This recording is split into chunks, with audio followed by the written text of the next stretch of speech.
Ms. Johnson, Steve. Good morning, everyone. Good morning. It is so very good to see everyone. We certainly appreciate everyone being here. We are certainly grateful and thankful for this opportunity that we are all here. At this time, I am calling the meeting to order, and again, being very thankful that we have this opportunity to make a difference in our community. So with that said, the meeting is called to order. At this time, I would like to call on Pastor Dwayne Campbell, Phenix City Seventh-day Adventist Church, to come and lead us with the invocation, if we can stand and continue to stand. And after that, Councilwoman Johnson will lead us with the pledge. Good to see you, Pastor. You've been hiding, man. Let us pray. Sovereign God, we are grateful for this moment. We're grateful for the miracle of life.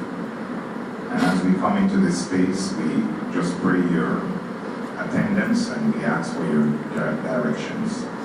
Bless this meeting, bless everyone. And we pray that at the end, oh God, your name will be glorified.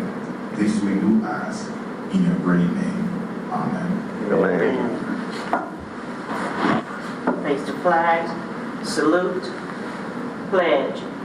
I pledge allegiance to the flag of the United States of America and to the republic for which it stands, one nation, under God, indivisible, with liberty and justice for all. Thank you all so much. Thank you, Mrs. Johnson. Thank you, Pastor Campbell. You're welcome to stay. If you leave, it will not be held against you. But we certainly appreciate it. At this time, I'd like to call on our City Manager, Wallace Hunter, as well as our HR Director, Stephanie Chastain. As I always say, and we'll continue to say, one of the highlights that we do, the most powerful thing we can do is say thank you to our people, and we're doing it sincerely. So with that, Ms. Chastain, Mr. Hunter. Thank you very much, Mayor. As the Mayor said, this is a highlight for us. This is an opportunity to publicly recognize and thank our employees for their service and dedication. We do this in 5-year increments. We do this the first council meeting of every month. They work very hard. They are troopers sticking with us. We've got a lot of public safety individuals here today. They've had a tough couple of years with this pandemic going on. So we just want to tell them thank you for all that they do each and every day. So we'll get started. These were the anniversaries that we have for August. With Fire Department, we have Trevor Allen with 5 years of service.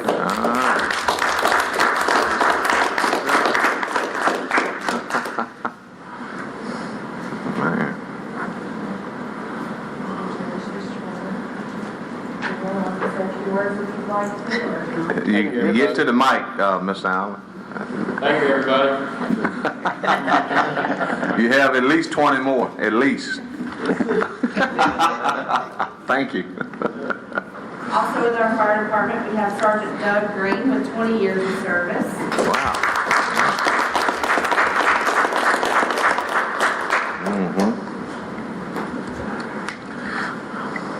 Thank you, Mr. Green. Thank y'all for the opportunity. Thank you. Thank you.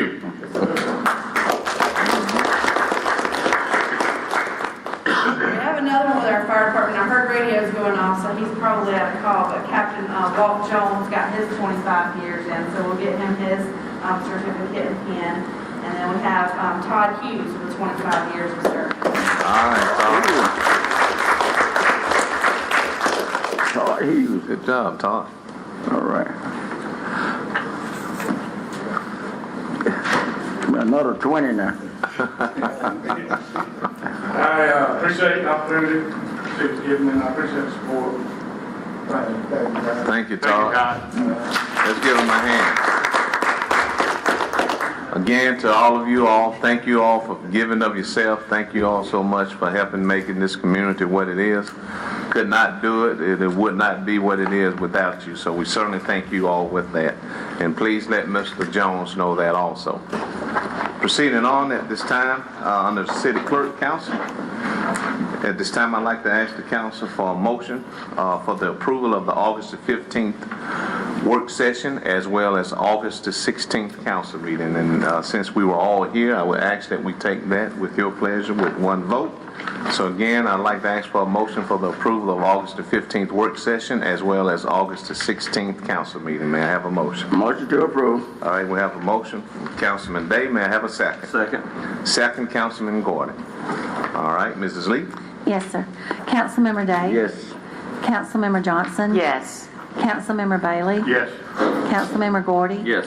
Mayor Lo? Yes. Thank you. Thank you. Council, at this time, are there any unfinished business that we need to discuss? Anything that you may have thought about last night or on the way in? Okay, that seems not to be any. We will proceed with the resolutions.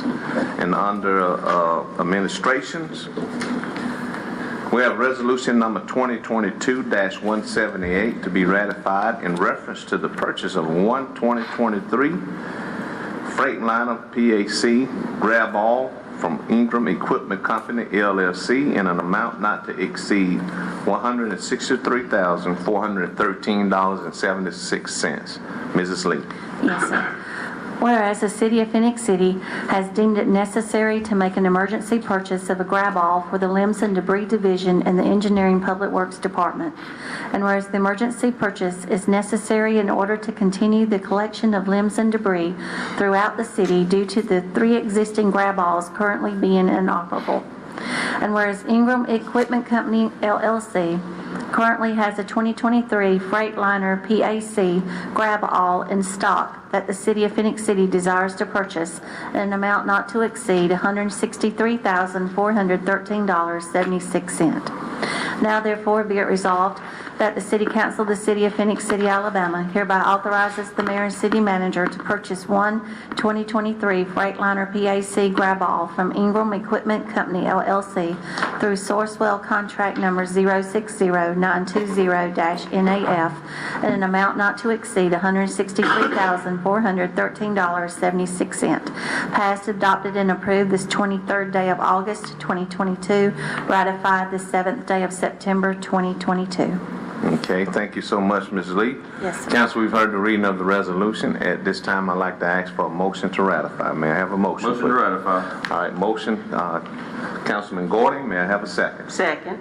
Second, Councilwoman Johnson. Council, are there any comments or discussion? Yes, Mayor, could we, Mr. Hunter, could we get Mr. Moore to elaborate on the citizen of Phenix City? I know we had some down already. Yes, sir. Yes, sir, Mr. Day. We have 3 existing grab-alls in our fleet, and that week that we actually got the resolution approved, we had all 3 of them go down. And those are the trucks that go around on their truck routes, and there's one that picks up the limbs and debris. So it's the big clown hook looking trucks. So we were fortunate that they did have one there on stock. We have another one that we are in the process of purchasing. We should get here in April, unfortunately. But currently we have 2. We did get one of our other ones back up and running. But still, a concern that we have in the limbs and debris division is still the lack of personnel. You've got to have people that can drive these trucks that require CDL, and currently we are in short supply of those right now. So we realize that there's lots of limbs and debris that needs to be picked up in the city. We are trying to get to it as quick as we can based off of our personnel shortages and our equipment shortages. So please, everyone, be patient with us. Thank you. And we appreciate it. Thank you. Thank you, Ms. Moore, because I'm receiving numerous of calls talking about the limb and debris out there. Thank you for elaborating on that for us. Yes, sir. Thank you so much. Any other comments or discussion? If not, at this time, I'd like to call for the vote. Mrs. Lee? Yes, sir. Councilmember Day? Yes. Councilmember Johnson? Yes. Councilmember Bailey? Yes. Councilmember Gordy? Yes. Mayor Lo? Yes. Thank you. And next, Council, on the administration, is a resolution number 2022-179 to be ratified in reference to the purchase of 4 2021 Dodge Chargers vehicles from Stivers Ford Lincoln, Montgomery, Alabama, in an amount not to exceed $128,336.64. Mrs. Lee. Yes, sir. Whereas under the Alabama bid law for public contracts, municipalities can purchase property under a state bid provided that the state bid so provides. And whereas the city desires to purchase the property hereinafter described on said state bid for the police Police Department. Now therefore be it resolved by the City Council of the City of Phenix City, Alabama, that the following shall be purchased under state contract T191L from Stivers Ford Lincoln, Montgomery, Alabama. 4 2021 Dodge Charger vehicles at a cost of $32,084.16 per vehicle for a total cost of $128,336.64. Passed, adopted, and approved this 24th day of August 2022, ratified the 7th day of September 2022. Thank you. Council, we've all heard the reading of the resolution. At this time, I'd like to ask council for a motion to ratify. May I have a motion to ratify? Motion to ratify. All right, we have a motion from Councilman Day. May I have a second? Second. Second, Councilman Bailey. Council, are there any comments or discussion? Yes, Mayor. On yesterday, I asked the question where these dollars would be coming from, and the chief elaborated on that for us. Will you do that for the citizens today, Chief? Yes, sir, Mr. Day, Council, Mayor. We've got 10 cars on order. They've been on order for a year because of the shortages and supply chain. We're having problems getting them in. So we went out and shopped these vehicles for what was on the ground. These are vehicles that were already purchased. Either another city didn't follow through on their purchase, or they were just overruns for that year. They're actually 2021s, but they're still brand new.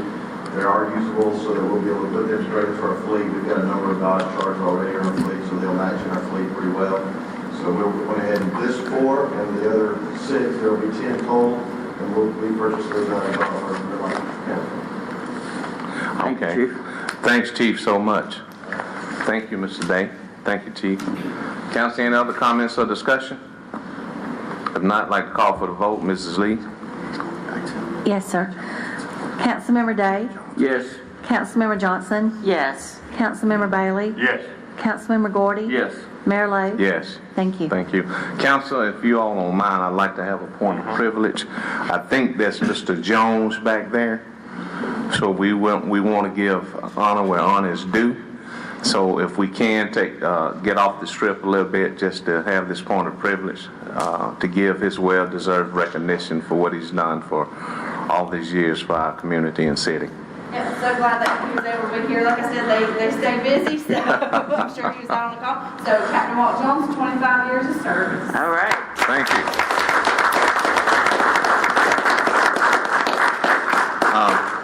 Few words? Gotta make Some a words? No, I like to talk. No? Well, it's your opportunity. I just like to thank everybody in Phenix City. They provided a lot for me and my family. And the time frame that I got to make up is due to the fact that I was employed. But I'm happy to be here, and I'm really appreciative, Chief, former Chief. We used to go through it. We used to try to beat in basketball and stuff like that. I had to show him a couple things. But like I said, I'm very appreciative of the city of Phenix City and all it's done for me and my family. Well, thank you so much for what you do. But before you leave, I did hear you say that you like to talk. Well, there's a rule we have this council that if you're late, we hope you'd like to run. You're going to have to run wind sprints for being late. So we just... You can run though. I just run back like, we want to make sure that's on the record. Thank you so much, and we appreciate you making the time to be here. Thank you so much. Good job. Thank you. And the ones that are in the back, could you all hear? If you want to, you all can move up if you want to. Can you all hear? Okay, but you're more than welcome to move up if you want to. Okay? Thank you. Proceeding on now, Council, thank you all for that point of privilege. Still on the resolution for administration. The next one is a resolution number 2022-180 to be ratified in reference to the purchase of 6 2021 Dodge Charger vehicles for Stivers Ford Lincoln, Montgomery, Alabama, and the amount not to exceed $192,504.96. Mrs. Lee. Yes, sir. Whereas under the Alabama bid law for public contracts, municipalities can purchase property under a state bid provided that the state bid so provides. And whereas the city desires to purchase the property hereinafter described on said state bid for the police department. Now therefore be it resolved by the City Council of the City of Phenix City, Alabama, that the following shall be purchased under state contract T191L from Stivers Ford Lincoln, Montgomery, Alabama. 6 2021 Dodge Charger vehicles, white in color, at a cost of $32,084.16 per vehicle, for a total cost of $192,504.96. Passed, adopted, and approved this 31st day of August 2022, ratified the 7th day of September 2022. Okay, council, we've heard the resolution. At this time, I'd like to ask for a motion to ratify. May I have a motion? Motion to ratify. All right, we do have a motion from Councilman Dade. May I have a second? Second. Second, Councilman Gordon. And Chief just spoke about that, but I still would like to give this council an opportunity if there are any discussion or comments. Okay. If not, I'd like to call for the vote. Mrs. Lee? Yes. Councilmember Day? Yes. Councilmember Johnson? Yes. Councilmember Bailey? Yes. Councilmember Gordy? Yes. Mayor Lo? Yes. Thank you. Thank you. Proceeding next, council. We have an administrative hearing to the revocation of business license for RE Cycling. At this time, I am opening this administration hearing, and at this time, I would like to call up any of our city personnel for any comments or discussion before we proceed. And come on, Mr. Rogers. Chief. Yeah, Mayor, Council, we, with the building department and the police department come before you today in reference to this business, RE Recycling, located at 614th Avenue. We've been dealing with this business since September of 2019, trying to get him to comply with our rules and regulations, and he was just having a hard time dealing with that. We started in October. Our first care of premise we issued in December 30th of 2019. We went back in August of 2020 and issued a second care of premise to them. Then we went back on January 29th and 21 and issued a third care of premise to them. And February 4th, we ended up citing him for off-street parking and for no business license. He pled guilty, went to trial on those, and got found guilty for those. We issued a fourth care premise on July 29th of 21. Over the 8th, we issued a fifth care premise, and this was for another location where he had vehicles parked on a residential lot. It was not in compliance with those own rules. Then on November 16th, he went for his second citation issued for the care premise where he was found guilty in municipal court. He appealed at the Russell County District Court, and the jury trial was held, and Mr. Wilson was found guilty on that charge as well. So he's been given plenty of opportunities. This shows what he needed to do, how he needed to handle it, but he still was not wanting to comply with our rules and regulations. The police department, animal control, had a case with a goat that he got on the property at that location as well on April 20th. On March 18th, or excuse me, on May 18th of 22, we issued a sixth care premise to him. On July the 14th, we took pictures of additional violations because he applied, he would take cars away and then he would bring cars back and have a bunch of cars and vehicles walking on the property and in the road, creating road hazards for us, for the police department, for the fire department vehicles, for buses to get through, for our garbage and utilities vehicles to get through. So after that, we posted his business on July the 18th of 22 for the recommendation that we revoke his business license.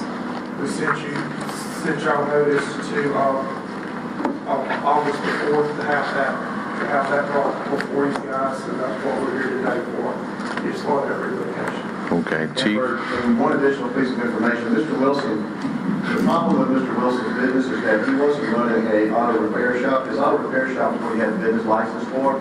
But as you notice, his name of his company is RE Recycling. What he was doing is he was buying, purchasing vehicles, and then bringing them in and using those parts of those vehicles to recycle. The to try to repair and build other vehicles. So the type of business that he actually was doing is not zoned for that area, and that's why we kept having problems with him bringing in scrap cars to that location.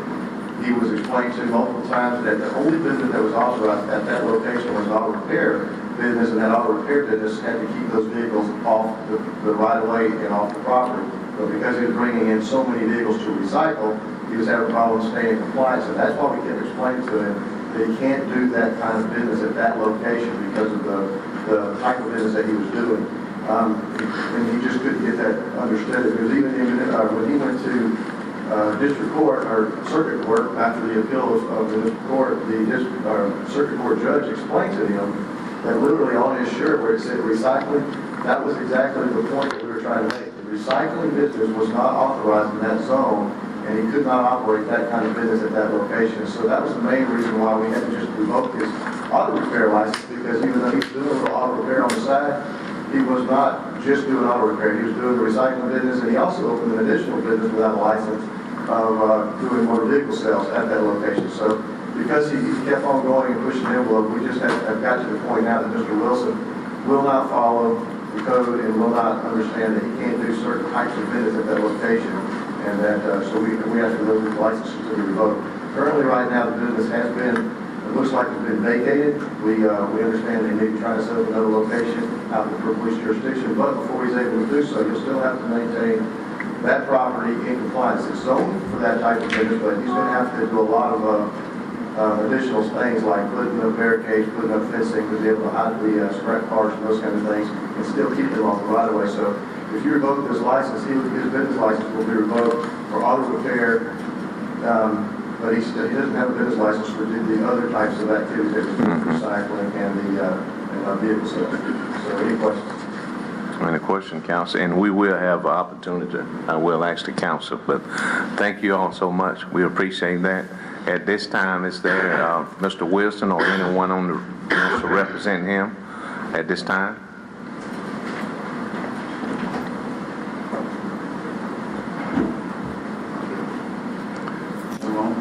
Are you Mr. Wilson? Okay, thank you. Well, like I said, the problem was that the area was zoned for a mechanic shop. I was never afforded the opportunity to ever build any barricades or ever. It was never mentioned. Doing the business license, yeah, that's true. We had the car sales up because the state gave us the license, and I didn't have a full comprehension of finding out about the zoning issue. But my issue with when I appealed the case, I think the hard part I had with that case was that had nothing to do with me. They went to a piece of property that they went and tried to subpoena a lady to get her to say, I bought it and all this stuff. They went by, took pictures of writing on the back of the window. He served me a notice through the window of a car I was sitting on the passenger side. So when we went to court for that, my thing was, we here for this court they got to do with this residential area, not the business. I kept explaining that over and over, but of course I got ramrodded by the DA and the judge. Well, let's not say that. I feel like I got blindsided. Well, we don't want to castigate anyone. But let's not go there. But go ahead. Blindsided by say the process. Okay, and I feel like blindsided because I entered a supposed agreement that had nothing to do with the residential area. Not one bit. Then they had this field trip where they go against the judge, ride around, and he mistakenly go to the shop where we're not in court for the shop at all. At all. So that kind of, I lost the appeal. Right here now, what I want to talk about was the location of the business. I'm probably not going to be able to operate there anymore.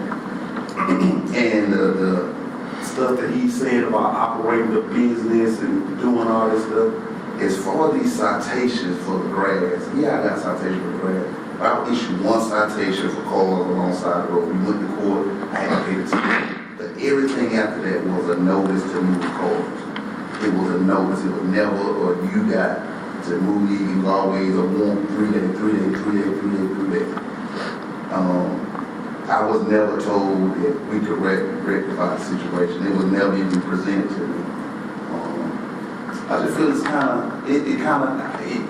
can't do business in Phenix City. I mean, No, let me respectfully disagree with you. Okay. Well, We as a council, business, we want businesses in Phenix City. However, they have to comply with the rules and regulation and the laws. And myself and this council has looked at all this information going back from 2019. And it's been 3 times since you've gone to court, and each time, that including with the appeal, and each time the process and the system has come up with the same verdict. And I hear what you're saying. The issue, from what I just heard, and I did notice it in here, that the description of your business license does not match the description of actually what you were doing. Well, we're a mechanic shop, Beg pardon? We're a mechanic shop. So have my Okay. business overgrown? Yes, but it has. Yeah, but they do not connect, and that's the issue. In the zoning, we have been very consistent with that also. So it appears that all the communication has gone on forthright with you, but go ahead and proceed. You may go ahead and proceed. Anything else you would like to say? I just feel like if I was afforded an opportunity to correct the situation, you know, you come give me a warning for cars, and then you give me a 3-day warning to clean your cars up. In 3 days, you come back. Apparently, the cars are gone because you don't come back. So apparently, somebody's calling and complaining, right? So I'm next door to a church. Mm-hmm. So, you know. Well, and we do have citizens that call every one of us in this council member with situations, and we have to adhere to that, and it is turned in, and all these people follow the process that is put in place by the letter of the law, and that's what they've done. Mr. Wilson, as I look at these notifications that they've been on your property these numerous of times, you had adequate enough time, you were notarized, notice adequate enough time. When I'm looking at, I also looking at all these pictures and stuff like that. Seemed like you didn't do what you were asked to do or told to do. As he stated, you went to court, you had recycling on your shirt, and that's not the area for that. Am I right? Well, what does a shirt constitute? Yeah, but the business, you said the recycling, your pictures, and it says recycling. But if I come to church and shirt and say God is dope, am I saying? Yeah, but it matched the sign, sir. You got a sign here. Mr. Wilson, we there are all kinds of technicalities and things but outside of that, your shirt wearing and all of that, what's really drills down is the business license based on what it was stated by you that the type of business was going to be operated was totally not incongruent with what evidence do we have that we were not operating the business of working on cars? Yeah, well, to me, this is just... well, we just got to. Mr. Wilson, there's not another mechanic. I'm in the automobile business. Okay. I use mechanics all the time. I do not never taken any of my cars to a place that says recycling to have my car worked on. That's what we should... Never have. So now I'm just saying, the name on your building was describing exactly what partly was going on within that building. That's the part they're telling you that you can't do in that building. If you'd have had Wilson's Automotive Repair on the building, and maybe some cars came in for you to take a motor out of or a transmission out of to put on the side to put in somebody else's car and all, maybe that would have worked. It wouldn't have really been recycling, although you would have been recycling parts. But on your building, when you say recycling, that's definitely telling you that you're not, that's the business that you're in, and that's the business that you're trying to be in, and that was your main business, and that's what I'm saying. You can't do that. That's where the problem comes up with. It's not the idea that you're trying to work on cars. I don't begrudge anybody for working hard trying to make a living. I really don't. And I can understand partly what you're doing, and maybe you started out that way, or bring some cars in there using the parts to put them on another car to get them done. I'm sure that's done in all mechanic shops all around town, but there's not another mechanic shop in town that's got recycling up there rather than the word auto repair. There's just not. And you can't make that work. All right, Chief, what did you, I'm sorry, Mr. Hunter. Go ahead. Chief, you got something you set up? I was just trying to explain to Mr. Wilson that, if I could, the auto repair is a legal business where he's working, so yes, he can do auto repair there. The problem is that he's doing other activities besides the auto repair, and that's what makes it a problem. It's kind of like saying I'm a restaurant, but I want to serve alcohol. You have to have a license for both. And the problem with the location that Mr. Wilson's in is although the recycling is a legitimate business, in that zone, recycling cannot be licensed, period. He can operate an auto repair shop, but he can't operate anything to do with recycling because it's not zoned for that location. So that's the problem that we have, is that really the location is not appropriate for the type of business that he's running. So his other location that he wants to look at opening, he does, or would be allowed to be zoned for recycling. You'd have to do some other things like put some barricades up, things like that, but even if you put fencing and barricades up at the location he's currently at, it would still not work because it would not be zoned for that. That's the point we're trying to make. You can be a restaurant and serve food, but you may not be able to serve alcohol, or you may be a bar and serve alcohol, but you don't serve enough food to qualify for a restaurant.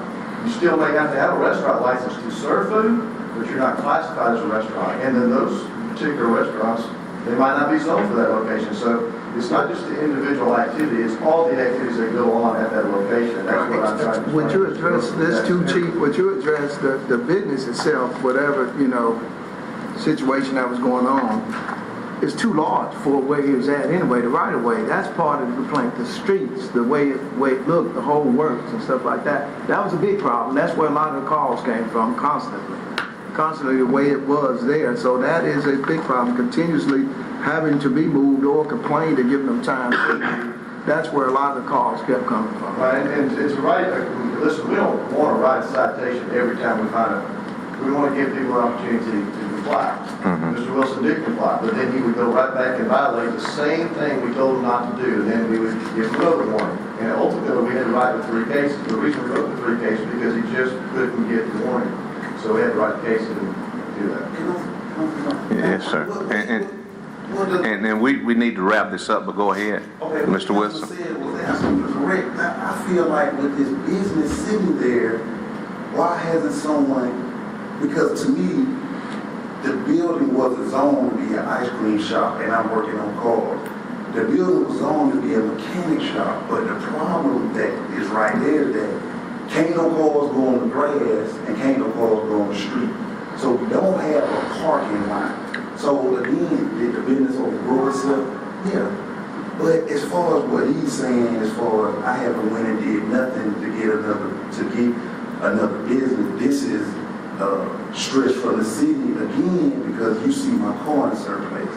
And I just don't think that's right because you see my car in a certain place. It's not for you to make up in your mind that this is what I'm doing. Well, no, they don't make up in their mind. They follow the law of the land. Okay, but me being at a place doesn't constitute me fitting open up a business. And another thing, we're all in America, and I thought we could name stuff what we wanted to. But something's named like the term slutty vegan.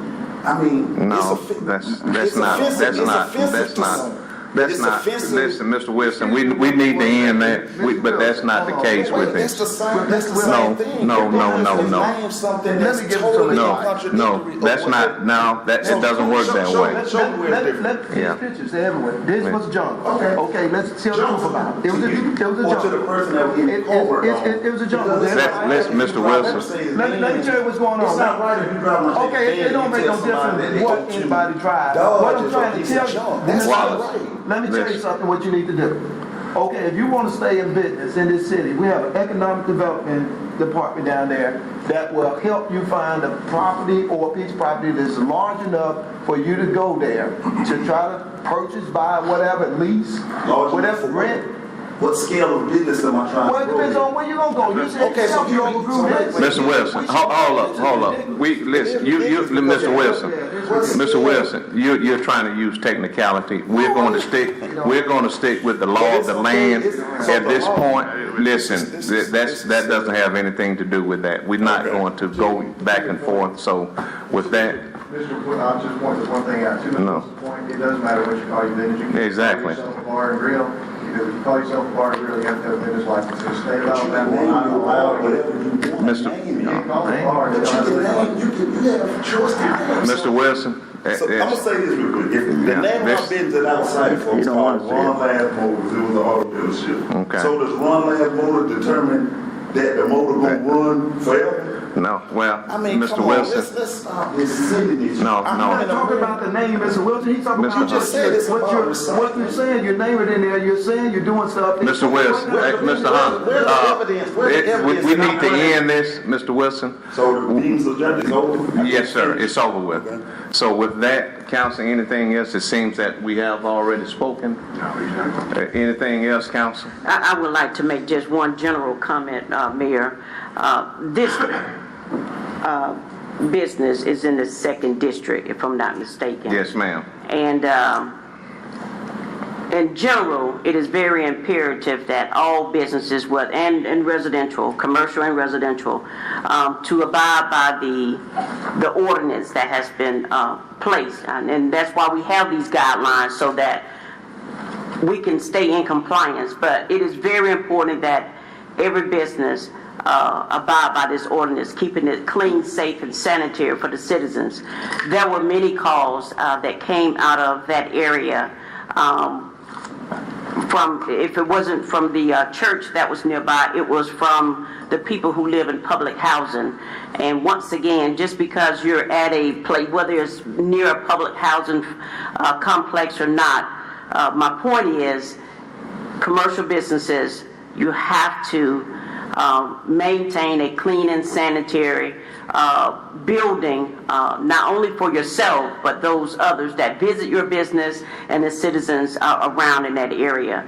General comment, not specifically just, talking about this business, but we have been, and I must say, that I've got numerous calls about the condition of the area. And once again, that was just a general statement, Mayor, for any business and residential to abide by this ordinance that has been set in place to keep all of us safe in all that we do in our community. Thank you, Ms. Johnson. So with that, council, we are closing this administrative hearing, and I will proceed on with the resolutions. And the next is a resolution in reference to the revocation of business license for RE Recycling. Mrs. Lee. Yes, sir. Whereas the City Council of the City of Phenix City has received a violation report on RE Recycling, a business in the City of Phenix City. And whereas the City of Phenix City has procedure for revocation of business license under City Ordinance 46-230 for businesses that are in violation of any ordinance of the municipality or any statute of the state relating to the business for which licenses are issued. And whereas after giving the licensee or applicant an opportunity at this administrative hearing to address council on this, the 7th day of September 2022, on the issue of revoking a business license, the City Council finds the business RE Recycling and its owner, Chris Wilson, to be in violation of city ordinances and/or state statutes. Now therefore be it resolved that the City Council of the City of Phenix City, Alabama does hereby revoke the 2022 City of Phenix City business license of RE Recycling at 1406 14th Avenue, Phenix City, Alabama, Chris Wilson, owner. Passed, approved, and adopted this 7th day of September 2022. Thank you, Mrs. Lee. Council, we have all heard the resolution. At this time, I'd like to ask for a motion, please. May I have a motion? Motion to approve. All right, we have a motion from Councilman Gordon. Is that a second, Mr. Day? Second, yes. We have that, Mrs. Lee. Yes, sir. Any other comments or discussion, council? Okay, if not, we'd like to call for the vote. Mrs. Lee? Yes, sir. Councilmember Day, Yes. Councilmember Johnson, Yes. Councilmember Bailey, Yes.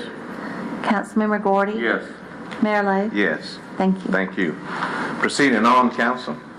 On the administration, we have a resolution in reference to the satisfaction of a special assessment on property located at 1312 17th Court, Salvador Martinez, owner. Mrs. Lee. Yes, sir. Whereas Resolution Number 2019-159, adopted on the 4th day of June 2019, affixed the cost for the demolition of an unsafe structure located at 1312 17th Court, Phenix City, Alabama, owner being Salvador Martinez. A special assessment was filed against the property taxes in the amount of $4,845 to be collected by the Russell County Revenue Commissioner. Said special assessment having been recorded in Volume 129, page 11, in the Office of the Judge of Probate of Russell County. And whereas the full amount of $5,135.70, which is $4,845 plus interest of $290.70, was paid to the City of Phenix City, Alabama on July the 28th, 2020, and said special assessment is entitled to be removed. Now therefore be it resolved that the City Council of the City of Phenix City, Alabama does hereby constitute and appoint the Judge of Probate of Russell County, Alabama as its true and lawful attorney for and in its name to enter in the margin of the records where said special assessment is recorded, full satisfaction thereof, hereby ratifying and confirming any and all acts of said attorney in fact in and about said premises. Be it further resolved that a certified copy of this resolution be forwarded to the Revenue Commissioner of Russell County to release said special assessment placed on the property. Passed, approved, and adopted this 7th day of September 2022. Okay, thank you. Drink your little water now. Council, we've heard the resolution. This time I'd like to ask for a motion. May I have a motion, please? Motion to approve. All right, we have a motion by Councilman Day. May I have a second?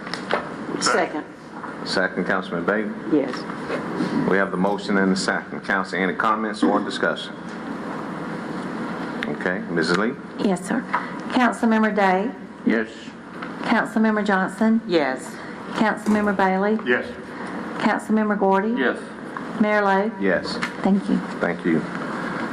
And proceeding on, Council, on administration, we have a resolution in reference to the satisfaction of a special assessment on property located at 1709 48th Street, Carolyn S. Farmer, Johnny D. Wellman, and attention Ben Wellman, owner. Mrs. Lee.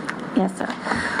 Whereas Resolution Number 2019-160, adopted on the 4th day of June 2019, affixed the cost for the demolition of an unsafe structure located at 1709 48th Street, Phenix City, Alabama, owner being Carolyn S. Farmer, Johnny D. Wellman, attention Ben Wellman. A special assessment was filed against the property taxes in the amount of $3,225 to be collected by the Russell County Revenue Commissioner. Said special assessment having been recorded in Volume 129, page 14, in the Office of the Judge of Probate of Russell County. And whereas the full amount of $3,418.50, which is $3,225 plus interest of $193.50, was paid to the City of Phenix City, Alabama on July the 28th, 2020, and said special assessment is entitled to be removed. Now therefore be it resolved that the City Council of the City of Phenix City, Alabama does hereby constitute and appoint the Judge of Probate of Russell County, Alabama as its true and lawful attorney for and in its name to enter in the margin of the records where said special assessment is recorded. Full satisfaction thereof, hereby ratifying and confirming any and all acts of said attorney in fact in and about said premises. Be it further resolved that a certified copy of this resolution be forwarded to the Revenue Commissioner of Russell County to release said special assessment placed on the property. Passed, approved, and adopted this 7th day of September 2022. Okay. Council, we've heard the resolution. I would at this time like to ask for a motion, please. May I have a motion? Motion to approve. All right, we have a motion from Councilman Gordy. May I have a second? Second. Second, Councilwoman Johnson. Any comments or discussion, Council? Okay, Mrs. Lee? Yes, sir. Councilmember Day, Yes. Councilmember Johnson, Yes. Councilmember Bailey, Yes. Councilmember Gordy, Yes. Mayor Lo. Yes. Thank you. Proceeding on, Council, on the Economic Development and Planning Department. We have a resolution in reference to authorizing the mayor, city manager, and city managers to accept a signed proposal from Ostraster Orchestras Partners Development, LLC, for pre-development design of the Lively District portion of downtown Phoenix City in an amount not to exceed $50,000. Mrs. Lee. Yes, sir. Whereas the City Council of the City of Phoenix City is committed to the revitalization of its downtown and riverfront area. And whereas the City of Phoenix City has been working with Orchestra Partners Development, LLC, Orchestra, to prepare a downtown vision plan. And whereas this portion of the downtown area is a part of the vision plan.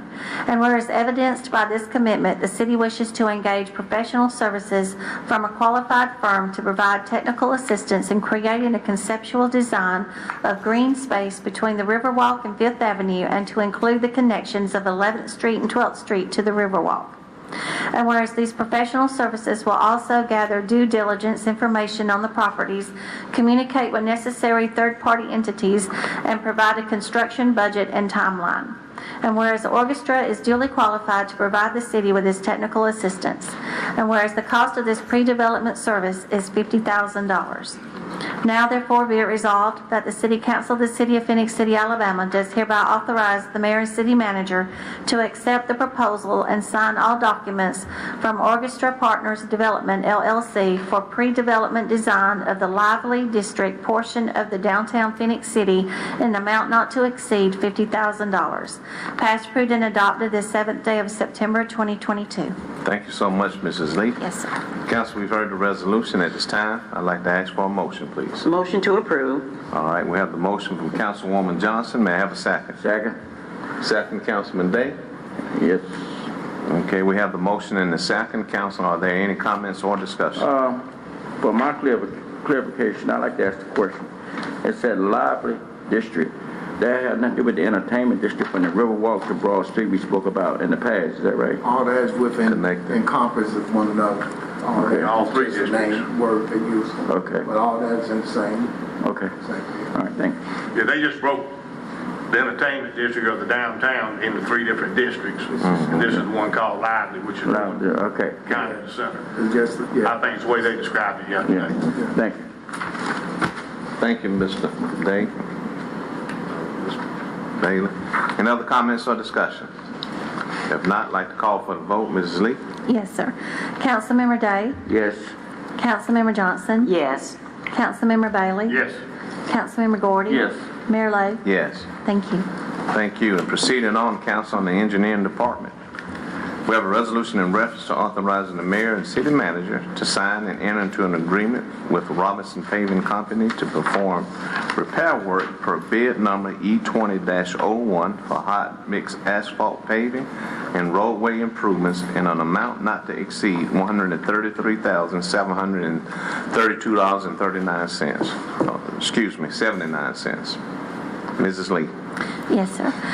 Whereas it has been determined that work is required on the road slope failure on Brickyard Road, and whereas it is necessary that this work be performed as expeditiously as possible to prevent further failure to the slope that would affect public safety and city infrastructure. And whereas Robinson Paving Company has submitted a proposal for this required work under bid number E20-01, hot mix asphalt paving and roadway improvements, in an amount not to exceed $133,732.79. Now therefore be it resolved that the City Council of the City of Phoenix City, Alabama does hereby authorize the mayor and city manager to sign and enter into an agreement with Robinson Paving Company to perform repair work bid number E20-01, hot mix asphalt paving and roadway improvements in an amount not to exceed $133,732.79. Passed, approved, and adopted this 7th day of September 2022. Thank you, Ms. Lee. Yes, sir. Council, we've heard the reading of the resolution. At this time, I'd like to ask this council for a motion, please. Motion to approve. All right, we have the motion from Councilwoman Johnson. May I have a second? Second. Second, Councilman Bailey. We have the motion and the second. Are there any comments or discussion, council? Okay, not being any, I'd like to call for the vote. Mrs. Lee? Yes, sir. Councilmember Day? Yes. Councilmember Johnson? Yes. Councilmember Bailey? Yes. Councilmember Gordy? Yes. Mayor Lo? Yes. Thank you. Thank you. And council, proceeding on the engineering department, We have a resolution in reference to granting easements to Alabama Power Company for Columbus Water Works to install 2 water sampling stations along the Chattahoochee River on the Phenix City side. Mrs. Lee. Yes, sir. Whereas Columbus Water Works has a plan to install 2 water sampling stations along the Chattahoochee River on the Phenix City side. And whereas Alabama Power Company is requesting that the City of Phenix City grant 2 easements to provide underground power in order for the stations to operate. Now therefore be it resolved that the City Council of the City of Phenix City, Alabama does hereby authorize the Mayor and City Manager to sign the necessary documents to authorize the granting of said easements. Passed, approved, and adopted the 7th day of September 2022. Thank you. Council, we've heard the resolution. At this time, may I have a motion, please? Motion to approve. All right, we have a motion from Councilman Gordon. May I have a second? Second. Second, Councilman Day. Comments or discussion? Okay. Mrs. Lee? Yes, sir. Councilmember Day? Yes. Councilmember Johnson? Yes. Councilmember Bailey? Yes. Councilmember Gordy? Yes. Mayor Lo? Yes. Thank you. Thank you. Next, Council, is a resolution in reference to accepting the dedication of right-of-way and public final plat infrastructure for the Village of Crosswind, Phase 2, Altera Development Company, LLC owner. Mrs. Lee. Yes, sir.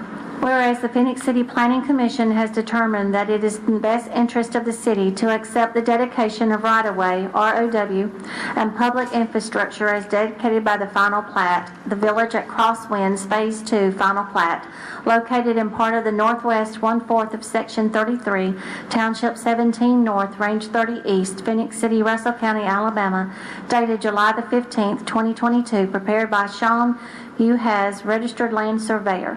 And whereas the owners of said property, Altera Development Company, LLC, desire to dedicate the same to the City of Phoenix City. Now therefore be it resolved that the City Council of the City of Phoenix City, Alabama does hereby accept the dedication of said right-of-way and public infrastructure as shown on the above referenced final plat. Passed, approved, and adopted this 7th day of September 2022. Okay. Thank you again, Mrs. Lee. Council, we've heard the resolution. At this time, I'd like to ask for a motion, please. May I have a motion? Motion to approve. All right, we have a motion from Councilman Day. May I have a second? Second. Second, Councilman Gordon. Any comments or discussion?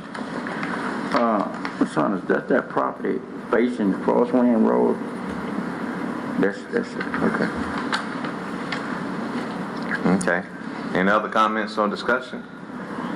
All right, Mrs. Lee? Yes, sir. Councilmember Day? Yes. Councilmember Johnson? Yes. Councilmember Bailey? Yes. Councilmember Gordy? Yes. Mayor Lo? Yes. Thank you. Thank you. And next, Council, on the Engineering Department, is a resolution in reference to the adoption of the Public Works Manual to establish engineer and design standards for development within the corporate limits of the city as well as its planning jurisdiction. Mrs. Lee. Yes, sir.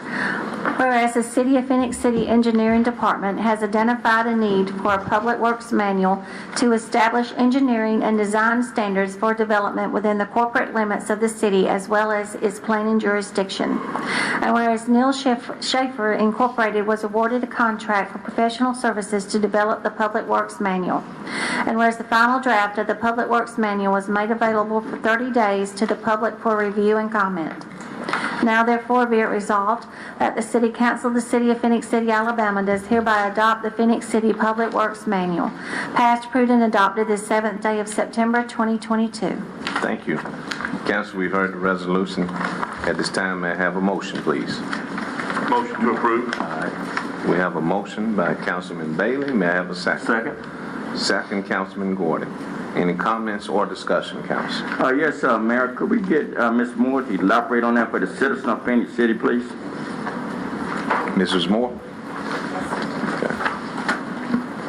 Yes, sir. This is something that we've been working on for quite some time. I got with Mr. Hunter several years back and said that this was a real need that we had because we had several different documents that the city was going by for our design standards. We had engineering design standards and we had utilities. So I got with him and he was kind enough to say, okay, let's go forward with this. So we hired a consultant about 2 years ago to put together all of our information into one book. So basically that's what we wanted, just to make it easier for developers and engineers and just anybody that's doing development out there, just a one-stop shop. So you can go to this one manual, you'll be able to see, okay, my road's gotta be this wide, or either this is the type of pipe I've got to put in the ground for utilities for my water main. So it's just a better, more efficient way for everybody, even from the city standpoint. We've got it all right there in one thing now. We've developed checklists, so everybody knows what's going to be required or what's needed. We did go in because, we are getting bigger in Phoenix City and asked some stuff about traffic signals and traffic signal warrants, and when they're required and how to do that design work. We didn't have anything currently in place then. We were going just based off of national standards, but now we've got those standards with anything that we wanted in there also. So I feel like this is going to be a big help to everybody. I know that we've had a lot of out-of-town people come in and doing commercial development. So, this is going to be something they can just go to our website and just be able to look up. Of course, we're here still available for anything that anybody would need in face-to-face meetings, with the city departments.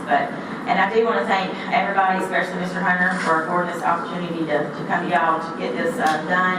But all the departments, they worked real hard. I know it was very time-consuming, and it was It's been a long process. It's not a very easy reading. It's very technical, so I hope that y'all go and read it. Oh, yeah.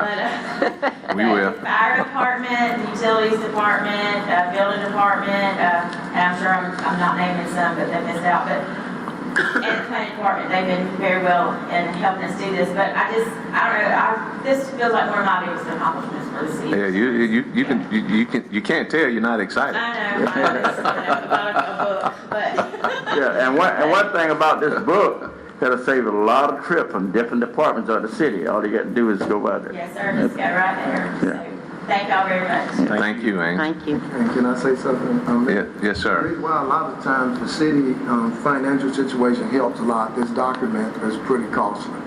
Oh, yeah. It took a lot of the time for the professionals that work here for us to get together and sit down and work with one another.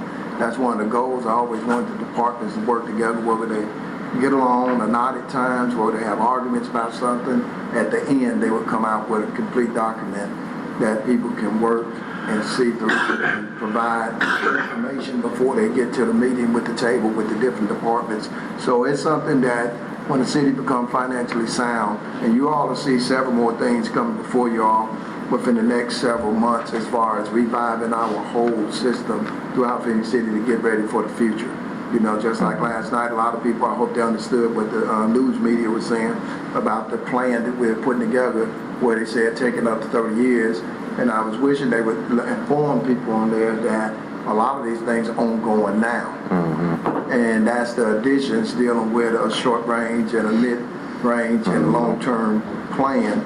And within that, looking at riverfront development, looking at our comprehensive plan, all our plans are being put together. And this needs to be said on TV a lot, and we need more people to visit council meetings and work sessions, because I don't like dealing with Facebook, period.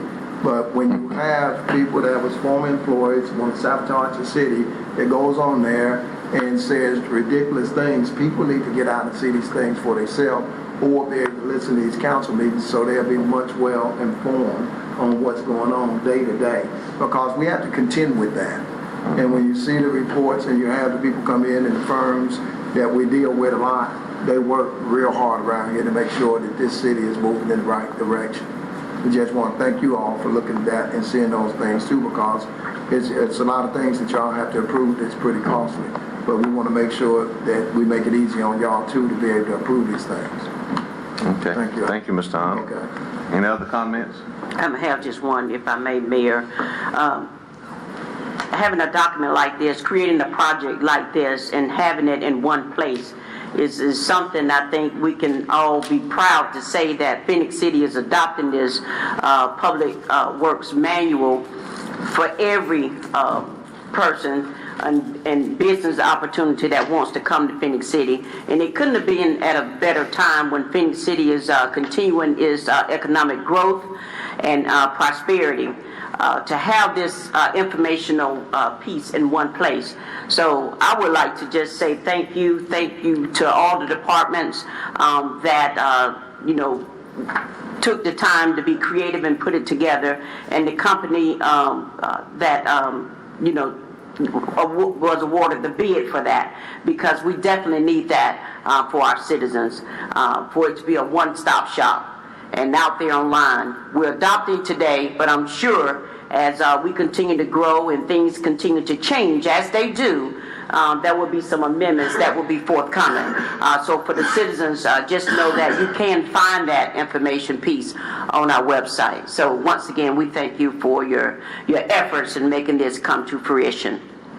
Thank you. Let me say something on this topic. Ever since I came on board back in 16, we have developers all the time talking about the city won't communicate with them. We don't communicate back with the property owners. We don't communicate with the person that's the engineer department or whatever. And there's always several entities involved in any kind of development going on, from the property owner to the people they're borrowing the money from, to develop it, to the engineer that draws the plans, to the person that's out there riding the dozer or whatever. This should eliminate everybody that says the miscommunications. Everybody from the get-go, if it was us designing something, we all can sit down with this manual, we can look at it, and each question that each one of us would have individually can be answered in that manual. And this keeps them from saying, well, so-and-so in this department told me I didn't have to do this, or so-and-so told me that I could do this, or I didn't have to do this last time. Last time's got nothing to do with the future. That's right. Has nothing to do with anything. Everything is about moving forward from this point today. And it's all about that. It makes it real simple. It makes it easy. And it should do just the opposite of what everybody says. Everybody says it's hard to build and develop in Phenix City. They should really make it simple to develop in Phenix City. It's like taking a test and you've got the manual to give you the answers before you take the test. You should do very well on the test. And this will tell somebody if they come in here and they see something that they don't want to have to do, well, they know it to begin with. And they can walk away from the project. And let someone else come in that sees that and says, well, hold on, it's a whole lot easier to do it here than it was over here.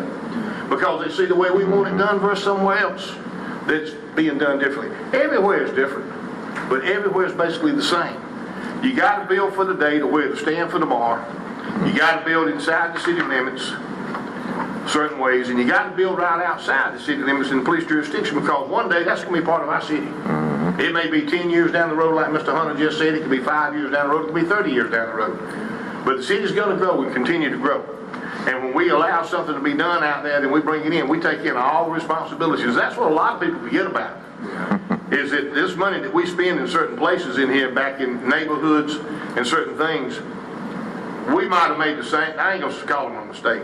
We may have done them the same way back then because that's the way it was done back then. Nobody can sit here and answer that. But when you see that a certain thing was done back then that probably shouldn't have been done, sometimes certain materials used, sometimes a certain design or whatever, you change from that, you make an adjustment to that, and you don't make that mistake a second time. The biggest thing I see in our city is we have a lot of pipe failure up on the roads with creeks and ditches and stuff that we continuously have to restructure with concrete. But it's just the way it was built back then. Yeah. Nobody intentionally did anything wrong working with the city or the developers.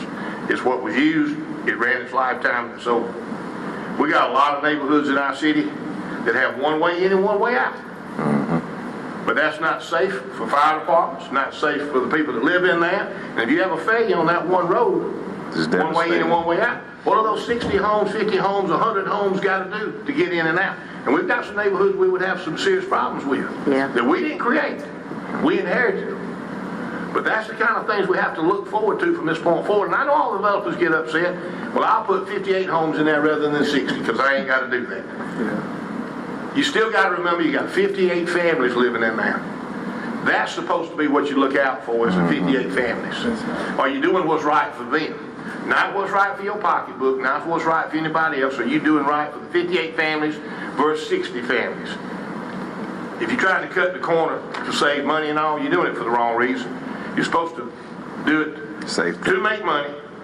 That's always going to be the bottom line. But you're doing it to make your city a better city, make things better for families, make things better for people, and want to have people move to our city because of that. That's the purpose of sitting up here doing this job. That's the purpose of y'all sitting out there doing the jobs that y'all do.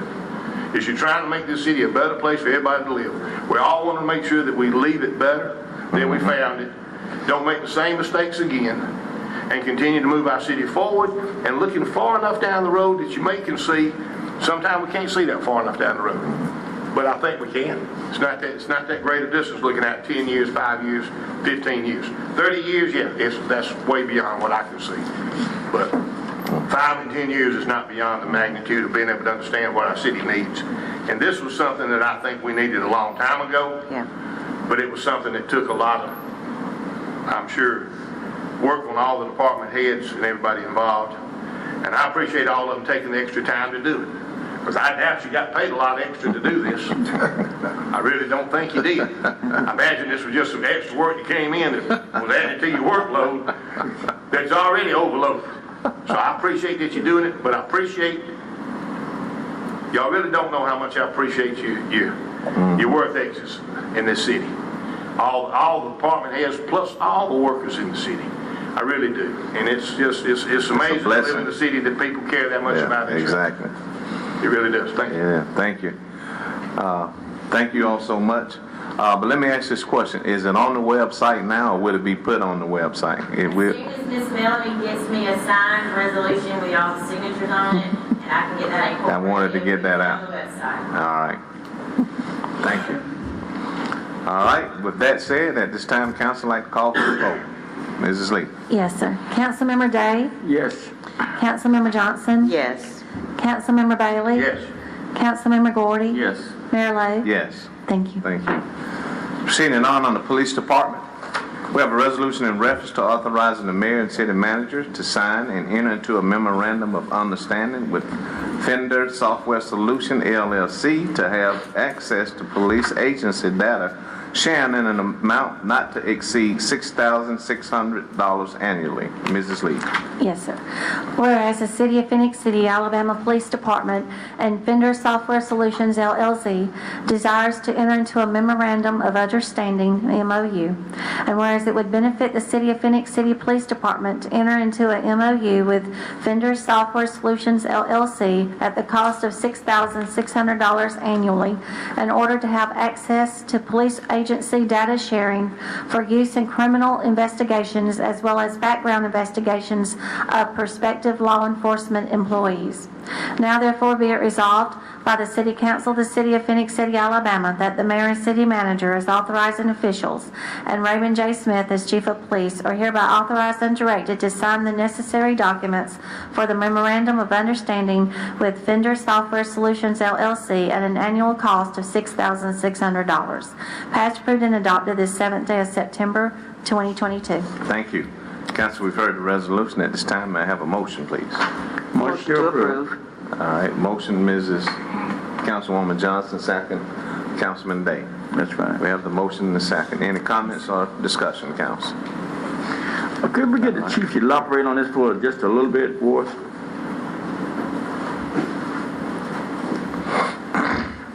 Yes, sir, Mr. Day and Council Mayor.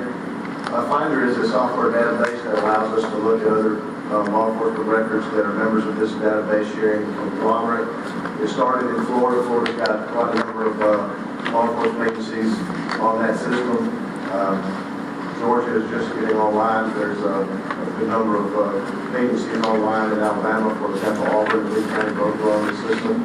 Because of our proximity to Auburn and Lee County, being able to see the people that they're having contact with and the people that we have contact with, we can get better information about who we need to be looking for, who our suspects are out there.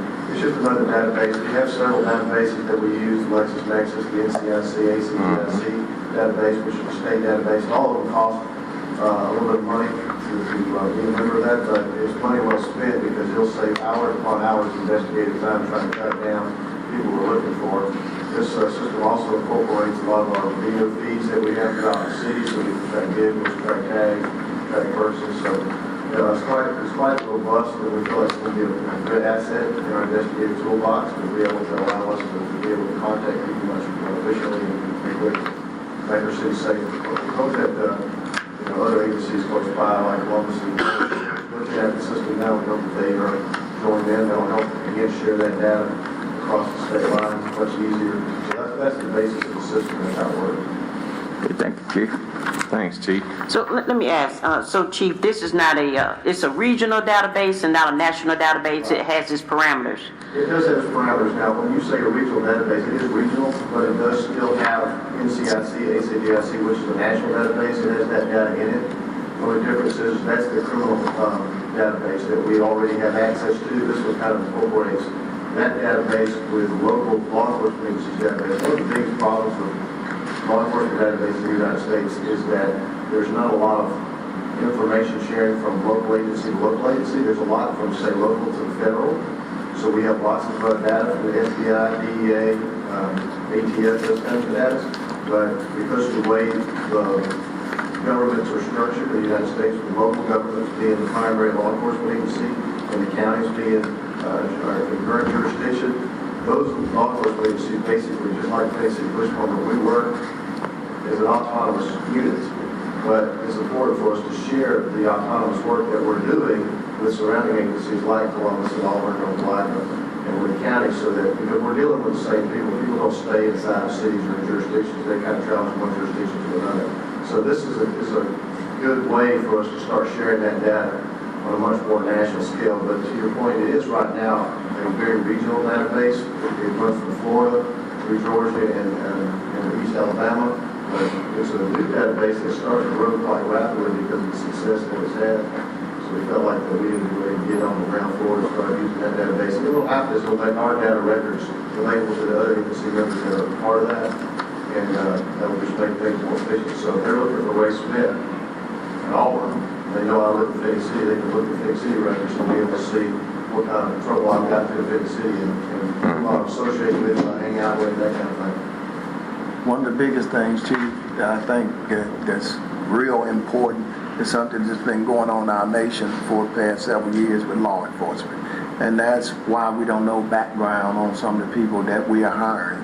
This is one of the most important things about this information. I'm glad you brought that up. I forgot about that. That's actually a caveat that's additional to this database.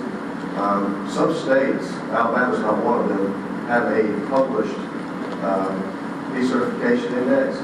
We have access to that decertification index. This also tells us, for example, if I'm investigating Ray Smith, I may not have had him arrest, but if Ray Smith has had 15 contacts with law enforcement, and most of those contacts may have been reckless driving or disorderly conduct, well, that's probably somebody we don't want to employ in the law enforcement agency. So that's one way that we can additionally do more background investigations. It may be that we can question that applicant more thoroughly about what was the reason why they had contact. And again, just because they have contact doesn't disqualify them, but it does give us more information to go on. It also tells us people who have been decertified. That decertification index is starting to grow, and Alabama's starting to work on that as well. That would be part of this database as well. So if somebody comes and applies with us and they've been decertified in Ohio or anywhere else in the country, that data will be pulled in. So yes, it's regional in some respects, but it's got some national fingers in databases that will pull out that kind of information so that people can't just pick up when they get in trouble in one jurisdiction and come to our jurisdiction and try to get a job in law enforcement. So make sure that we can protect our city and not hire those kind of folks. So basically, when people always ask the question, why didn't you know about Joe Blow that was choking people in Ohio and he started working for Phenix City, and tell them, Chief, it's a matter of a certain amount of time before they go right back to what they was doing somewhere else. They get a jump from one law enforcement service to the next, and it's a short amount of time before they start doing what they done, the reason why they had to leave the other place. And that's bad, but people need to know this information that we are trying to make sure that we can make sure we are secure here in what we're doing and hiring people too. Okay. Thank you, Chief. Thank you all. Any other comments, discussion? If not, Mrs. Lee? Yes, sir. Councilmember Day? Yes. Councilmember Johnson? Yes. Councilmember Bailey? Yes. Councilmember Gordy? Yes. Mayor Lo? Yes. Thank you. Thank you. And also, council on the police department. We have a resolution in reference to declaring broken and worn chairs, a broken microwave, damaged lockers, and obsolete vehicle computer stands as surplus to be disposed of at the city landfill. Mrs. Lee. Yes, sir.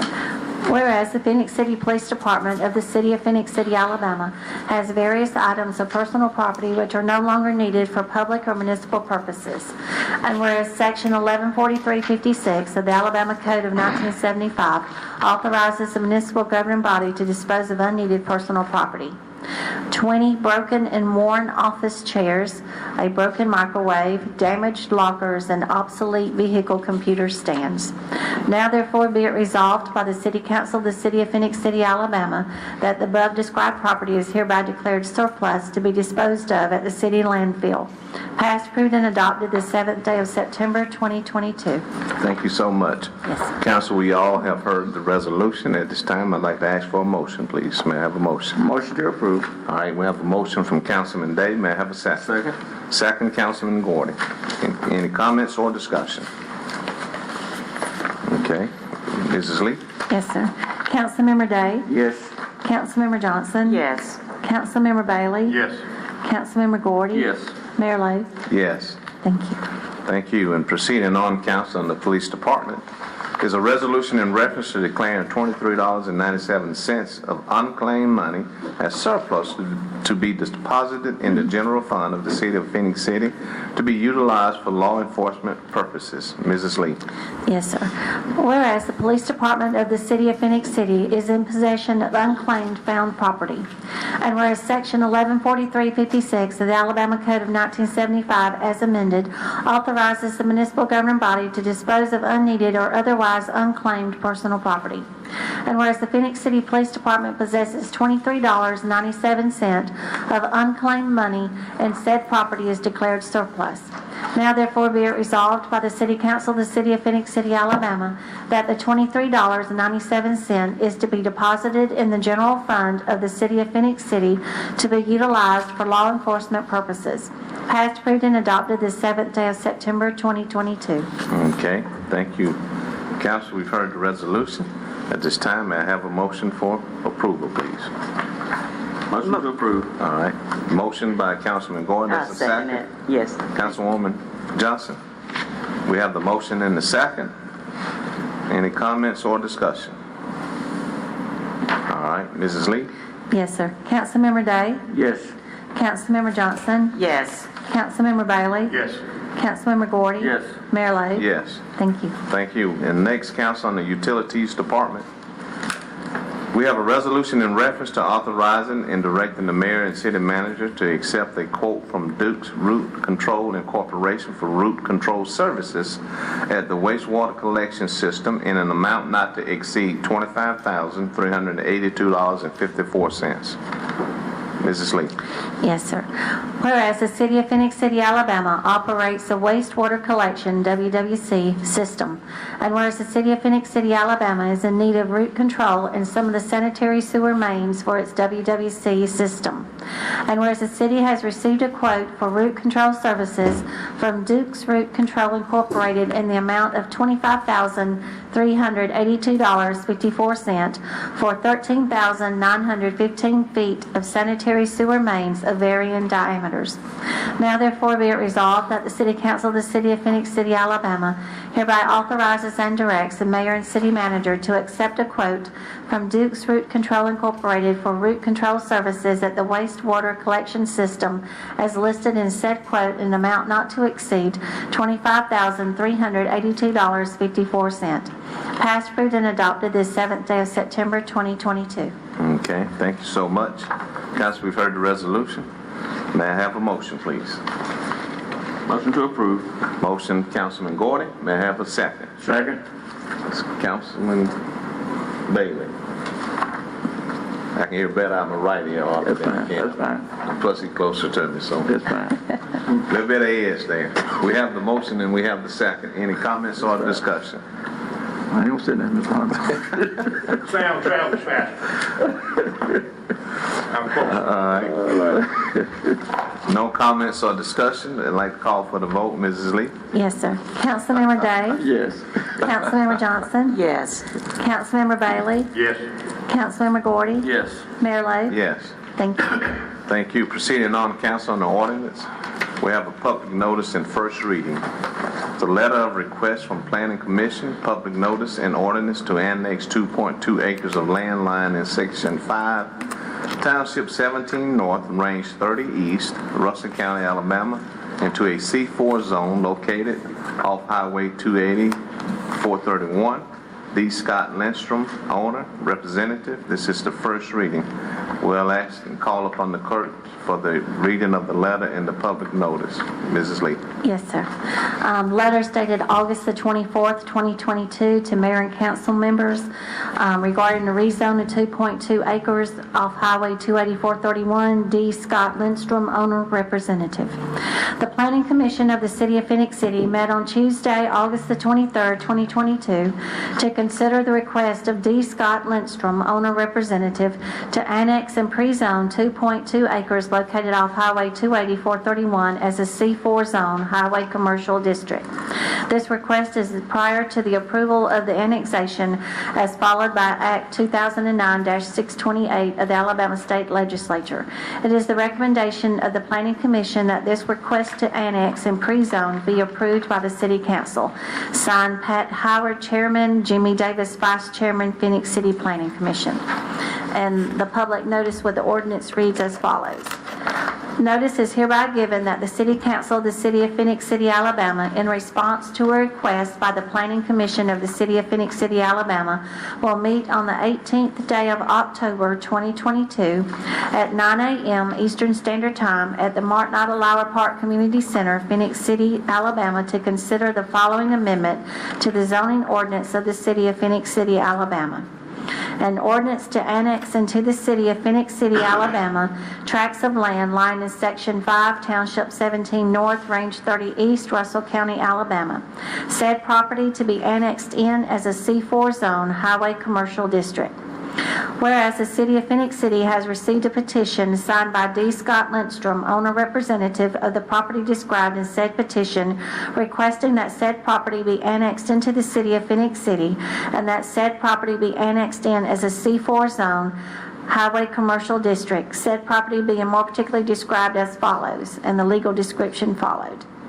Whereas the City Council of the City of Phenix City, Alabama finds that said property described in said petition does not lie within the corporate limits or police jurisdiction of any other municipality, and further finds that said property is contiguous to the present corporate limits of the City of Phenix City, Alabama. And whereas the City of Phenix City, Alabama has considered said petition to annex and request to zone as C4 and is of the opinion that said petition should be granted and that said property should be annexed into the City of Phenix City, Alabama as a C4 zone highway commercial district and voting District 1. Now therefore be it ordained by the City Council of the City of Phenix City, Alabama, that said council does hereby assent to the annexation of said property into the City of Phenix City, and that the zoning ordinance of the City of Phenix City, Alabama, adopted on the 17th day of September 2002, be amended so that said property is annexed in as a C4 zone highway commercial district. Be it further ordained that a copy of this ordinance be filed by the city clerk in the office of the Judge of Probate of Russell County, Alabama, and a copy of said ordinance be published one time in a newspaper published in Russell County, Alabama. All ordinances or parts of ordinances in conflict herewith are hereby repealed by this ordinance.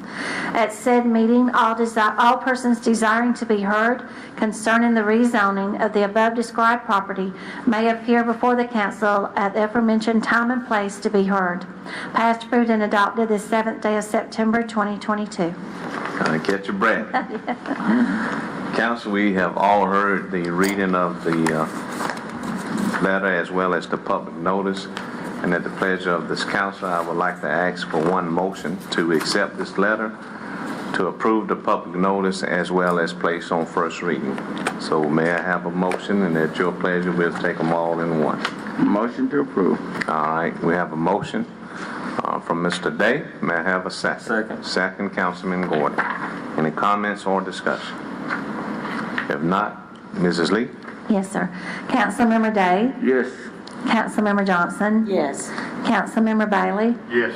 Councilmember Gordy? Yes. Mayor Lo? Yes. Thank you. Thank you. Next, council, on the conditional use. We have an application for conditional use approval submitted by owner Rachel Alley to add a bakery in Bristow at 1325 Broad Street. Mrs. Lee. Yes, sir. The letter is dated August the 24th, 2022, to mayor and city council members regarding a conditional use, 1325 Broad Street, Phenix City, Alabama, 36867, Rachel Alley, owner. The Planning Commission of the City of Phenix City met on Tuesday, August the 23rd, 2022, to consider the request of Rachel Alley for conditional use of the property located at 1325 Broad Street. It is the recommendation of the Planning Commission that this request for conditional use be approved by the City Council. It's signed Pat Howard, Chairman, and Jimmy Davis, Vice Chairman, Phoenix City Planning Commission. Okay. Thank you, Mr. Lee. We've heard the reading of the application. At this time, council, I'd like to ask for a motion. May I have a motion, please? Motion to approve. Motion from Councilman Gordy. May I have a second? Second. Second, Councilman Bailey. Any comments or discussion? Okay, Mrs. Lee? Yes, sir. Councilmember Day? Yes. Councilmember Johnson? Yes. Councilmember Bailey? Yes. Councilmember Gordy? Yes. Mayor Lo? Yes. Thank you. Thank you. Proceeding on, council, we do have some board appointments. The first one is the Personnel Review Board. Our city clerk has contacted the persons that are previously serving on there, which are Johnny R. Rutledge as well as Terry Baker. Both of those persons has agreed to serve again. So with that, I would like to ask for a motion to reappoint those persons on the Personnel Review Board. May I have a motion, please? Motion to reappoint Johnny R. Rutledge and Terry Baker. Okay, we have the motion from Councilman Day. May I have a second? Second. Second, Councilwoman Johnson. Mrs. Lee? Yes, sir. Councilmember Day? Yes. Councilmember Johnson? Yes. Councilmember Bailey? Yes. Councilmember Gordy? Yes. Mayor Lo? Yes. Thank you. And also, council, on the Phoenix City Planning Commission, we have two persons that our clerk has contacted that are willing to continue to serve. Those persons are Pat Howard as well as Billy Sims. Both of those persons has graciously agreed to serve again. So with that, I would like to ask for a motion to reappoint both of those persons, Pat Howard as well as Billy Sims. May I have a motion to reappoint? Motion to reappoint. All right, we have a motion from Councilman Gordy. May I have a second? Second. Second, Councilman Bailey. Mrs. Lee? Yes, sir. Councilmember Day? Yes. Councilmember Johnson? Yes. Councilmember Bailey? Yes. Councilmember Gordy? Yes. Mayor Lo? Yes. Thank you. Thank you. And next on the license application, council, this is a first reading. We have an application for a bonding company license submitted by Richard Stevens Jr. for Sin City Bonding, located at 10332 Lee Road 240, Phoenix City, Alabama 36870. Mrs. Lee. Yes, sir. The first letter is from the Assistant Chief of Police. I have reviewed this application for bonding company license, and I have no objection to the issuance of this license to the applicant based upon his criminal background investigation. The second letter is from the Fire Chief. This letter is in reference to the application submitted by Richard Stevens Jr. for Sin City Bonding located at 10332 Lee Road 240, Phoenix City, Alabama 36870. The applicant has applied for a new business license for a bonding company. However, this address is not located within the Phoenix City Fire Rescue's jurisdiction. The last letter is from the Deputy Building Official. This letter is in reference to the application submitted by Richard Stevens Jr. for Sin City Bonding Incorporated, located at 10332 Lee Road 240, Phoenix City, Alabama 36870, for a bonding company license. This facility is located outside the building department's policing jurisdiction. This office has no objections to the approval of this license. Okay, council, we've all heard the first reading. This time I'd like to ask for a motion to place on first reading. May I have a motion? Motion to place on first reading. All right, we have a motion from Councilman Gordon. May I have a second? Second. Second, Councilman Day. Mrs. Lee? Yes, sir. Councilmember Day? Yes. Councilmember Johnson? Yes. Councilmember Bailey? Yes. Councilmember Gordy? Yes. Mayor Lo? Yes. Thank you. Thank you. The next council, under the city manager. We don't have anything under our city attorney, so we appreciate that. But proceeding on the city manager, We have a resolution in reference to authorizing the city manager to enter into a memorandum of understanding as a consortium partner agency and to collaborate with school districts, governments, and community-based nonprofit, health and social service, and higher education organization and businesses. Mrs. Lee. Yes, sir.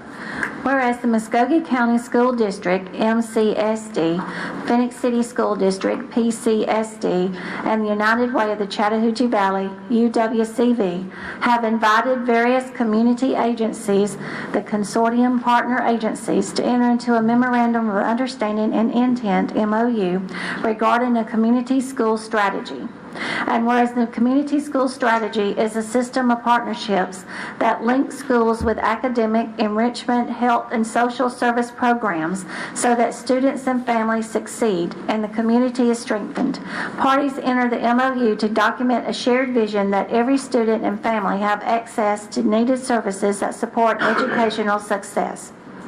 And whereas the success of the community school strategy system relies upon strong partnership and collaboration among school districts, governments, and community-based nonprofit, health, social service, and higher education organizations and businesses.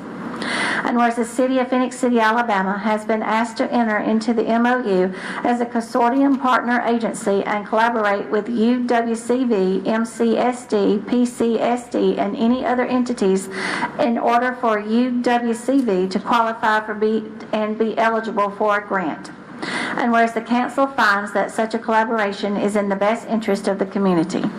Now therefore be it resolved that the City Council of the City of Phenix City, Alabama does hereby authorize the city manager to execute the MOU agreement described above and designate Phenix City, Alabama as a consortium partner agency for purposes of the MOU. Passed, approved, and adopted this 7th day of September 2022. Okay. Council, we've heard the reading of the resolution. This time I'd like to ask for a motion, please. May I have a motion? Motion to approve. All right. Motion, Councilwoman Johnson, second, Councilman Day. That's fine. We have the motion and the second. Any comments or discussion? Okay, Mrs. Lee? Yes, sir. Councilmember Day? Yes. Councilmember Johnson? Yes. Councilmember Bailey? Yes. Councilmember Gordy? Yes. Mayor Lo? Yes. Thank you. Thank you. Thank you. At this time, Council, we, Mr. Hunter, did we overlook him, Clay Lopez on the water? We gonna No, do that's that what we- Okay. When he gets to me, when he finally gets to me. All right. yeah. Okay. Thank you, Council. Thank you all so much.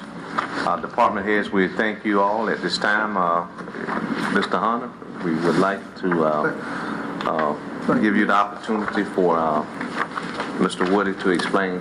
I got several things. Okay. Several things, yeah.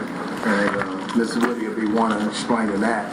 I guess first thing we probably didn't get to do, we have to make sure we're doing in this city, recognize the passing of Mr. Johnny Dudley. You know, Mr. Dudley's owner of Dudley's Lumber Company and Phoenix Gerard Bank, and one of the largest landowners in the state of Alabama, employed a lot of people for a lot of years. My relationship with him always took place early in the morning. He was always out early, so if he had some things he wanted to know about, he would be at the office around about 7 o'clock, 6:30 doing stuff. But he's been in business and has been a staple in the community for a long time. So I want to make sure we send out condolences to his family, and you know, it's a professional thing to do, to make sure it's recognized that, because there's been a gap in time since we had a meeting, you know, 3 weeks ago. The other thing I want to recognize, want to talk about, Mr. Woody is going to talk about, we've had a lot of inquiries about water bills and the increase. One thing I want to say that I hope people can recognize is it's a lot of things that we can't do nothing about nationally. It comes down on us nationally. You know, inflation is one of them. And that's something that I wish people would try to take a good look at, because it caused a reaction, a combination of a lot of things that can happen within a city. And one thing, looking at the national thing with inflation and hiring, I started talking to you all probably 4 years ago or so when we was making adjustments with our administrative staff and pay and what was going to happen to us. And there's been some bad information put out. Like I say again, that we went up a quarter on taxes. Basically, people, we went up 1/4 of a penny. 1/4. A lot of people, that's for a couple of zeros from that period before you get to 2.5, 1/4 of a penny to generate things to be in competition. You might have seen the news recently with a lot of people on TV from Columbus and talking about pay and pay studies, which in this city we do a pay study every 3 years. That's part of our merit system, and we try to follow that. But looking at the inflation and the competition we're hiring and some of the business right across the river, we have a lot of businesses that are increasing way up. We can't compete. A lot of times you have to wait till those jobs get complete and fill up before we get the people that want to work for the city. And we're in competition, direct competition with Columbus and a lot of the cities that's bordering us. So we are in a fight right now, and we need to admit that. We're in a struggle. A lot of our people that's been here love the retirement system and the investment that they can look forward to in their life, but it's a lot of people that have a different attitude these days with life and not worried about today and not worried about tomorrow. So when those things, a combination of things happen to us, we really have to fight to make sure we're getting out proper information and getting people to understand that, because there's so much negativity is out here, and it's a lot of it is towards the city and it's personal things. When we show up here in the morning, we show up to handle problems for people. This is not a place you come to that you just come to when you have a good day. It's wonderful. But we handle problems. We maintain a city. We're the maintenance people for this city. The whole thing. But when you get here, you're already short. We don't need to forget that a lot of our key people are in and out at work because COVID still exists. It's here. It's here, so having a full staff is wonderful a lot of the time, even within a department. But these are things we have to talk about over and over and update people on, because it has an direct effect on our community. And that's even looking at, but we got to keep moving. We are open 24/7. We don't have the opportunity to just sit down and take a day off. This city never takes a day off. We got to progressively be on the move to make sure we have a future for this city. And that's something that may sound corny to some people, but is reality. And some of the other things that's been out there that I want spoken about is going to get Mr. Woody from Utility to go over the increase with our situation with our water and sewer. Things are not free. And it's a combination of things that people got to look at. This fourth issue from the government, you look over here, we're going to be competing with people and other businesses that's raising their incoming salaries. At the same time, there's something else that a lot of people don't take a look at, but the government's going to have to do with inflation if it continues to maintain at the same rate where we're going with it. And that's looking at even what people have to do with unemployment. That's going to have to go up, and that's going to go up, and somebody has to pay for that. Also, even with people with public assistance, food stamps, whatever, if you're purchasing a chicken, you're usually purchasing one for $6 and $12 now. That bill hits everybody, no matter who's going to the grocery store. So our workers, that hit them, it hits those people that need the assistance. So we try to make sure we can maintain a level where we can be fair to everyone. But I think it was some things people may think unfair, but we have no choice but to move unless we want the whole city to collapse. And in the treatment, we have chemicals now that's tripled in the cost. And so we have to make sure we pay for them. This system belongs to the citizens. It belongs to the city. So we have to maintain it, and we have to pay for it as a whole. But I want Mr. Woody to go over a few things, because there's some things that's out there that people may not understand, and they can build on this. I want to say this to the public. We had big plans in 2019, especially the same thing we seen with this public manual. I want to go directly to the public to have the academies for the public to come in so they can understand what we're doing.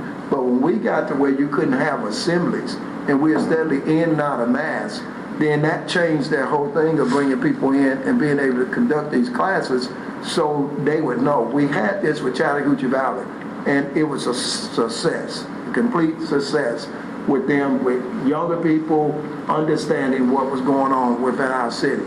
And when you talk about, we always talk about building smarter homes, smartphones, whatever. Well, we want smarter residents, and to have that, they have to be informed. And that's our job, to inform them. Whether some listen or not, we want to make sure that information is there. And we went out of the, made sure we go out of the way, even on top of what we're trying to do to make sure that people understand in the different ways they can pay their water bill and sewer bills and the things they can do. And Mr. Woody's going to go over some of that for you all. And really do this so our public won't have to listen to a bunch of people that's not in here doing this day to day. They can hear it from the person that's doing this and conducting this business. Mr. Wood?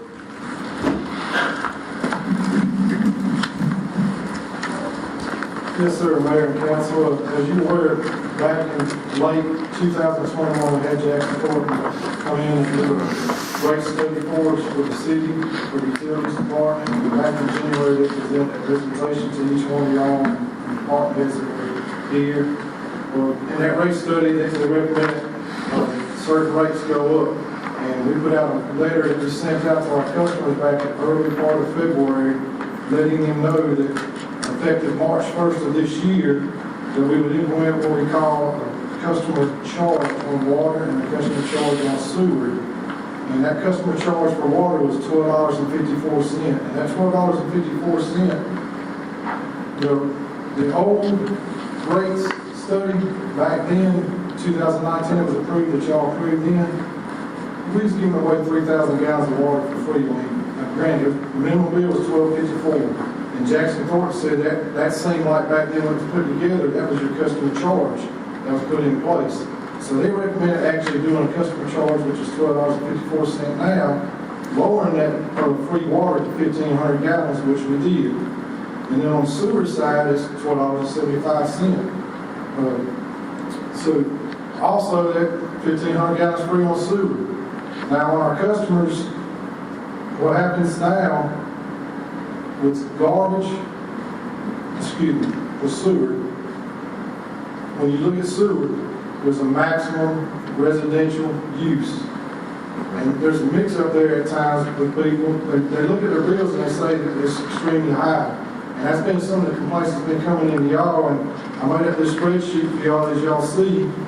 I picked 8 different addresses that I pulled up, and they're at the back of that plain sheet that I gave y'all. And as you see on that sheet of paper, if you look at 5501, I got the 2019 rates in there, what it would cost for 19,000 gallons of water that was used by that customer at this set address at that 5501 location.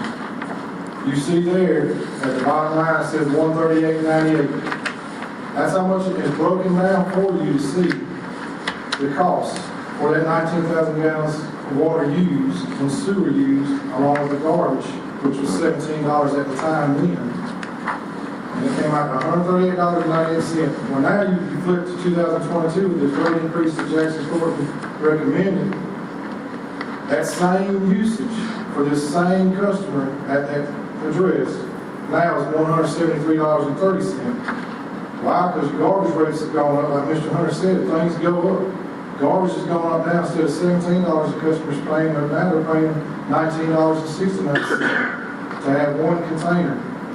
And now, like I was saying earlier, the water usage now, they got that customer charge of $12.54, and now they're paying for that 1,500 gallons that they were given earlier. Same thing on the sewer side.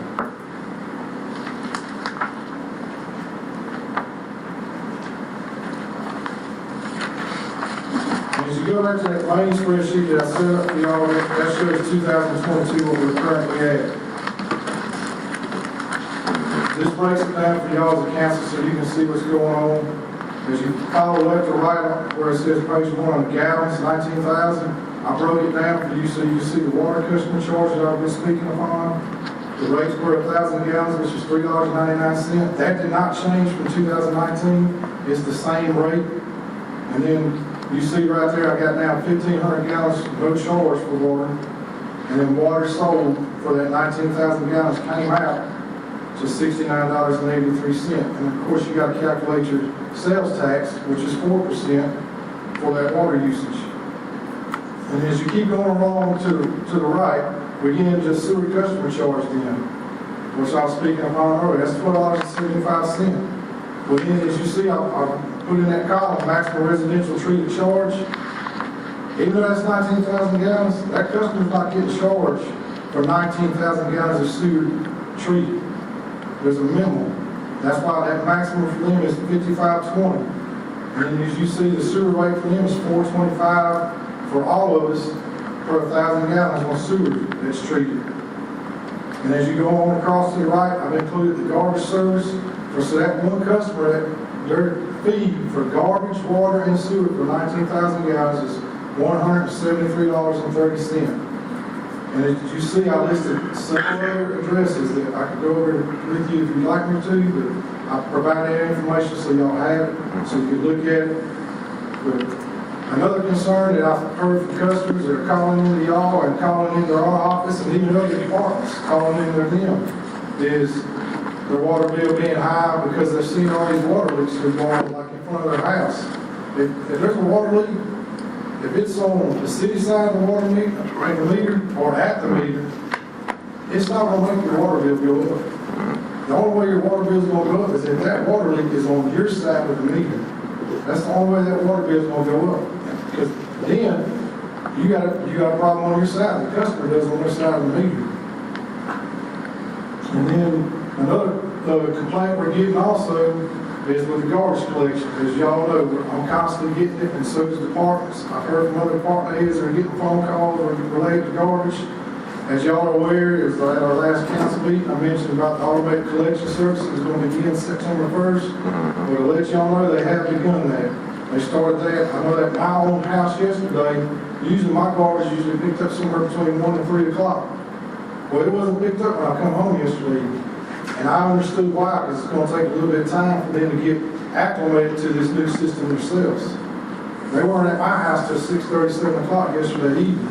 So I'm asking that mayor, council, and our customers that are listening, that we be patient with this new system that's being put in place. Because it's going to take some time. We know there's going to be some kinks, we'll have to work them kinks out. And going back to water leaks, what I want to say there is, what we're doing as a department, and Mr. Hunter's aware of this, and I'm sure most of y'all are aware of it, we're trying to triage these water leaks as they come about. Because we got a lot of water leaks, and my staff is trying to get to them as quick as they can. We're working with a staff of only, when we are fully staffed, it's only 8 people out of 16. 8, and that's when everybody's there, trying to maintain the whole entire water distribution system. So just like Ms. Moore shared earlier about the staffing within her own department, I mean, the employees are trying to do all they can, and we're going to continue to triage these water leaks. If there is a water leak that somebody wants to report, please report it. We'll put it on our list, we'll triage it, and we'll get to it as quick as we can. And if it's a leak that you feel like you already called about, and you want to call again, that's fine. We'll send somebody out again to look at that same leak to see if it's gotten any worse, to see if we need to move it up to this. We're just asking if you would just be patient with us. We're trying to do what we can to help our community be a better community. Mr. Woody, I noticed you were talking about residential. Now, how about the folks that we sell water to? This affect them as well, I'm sure.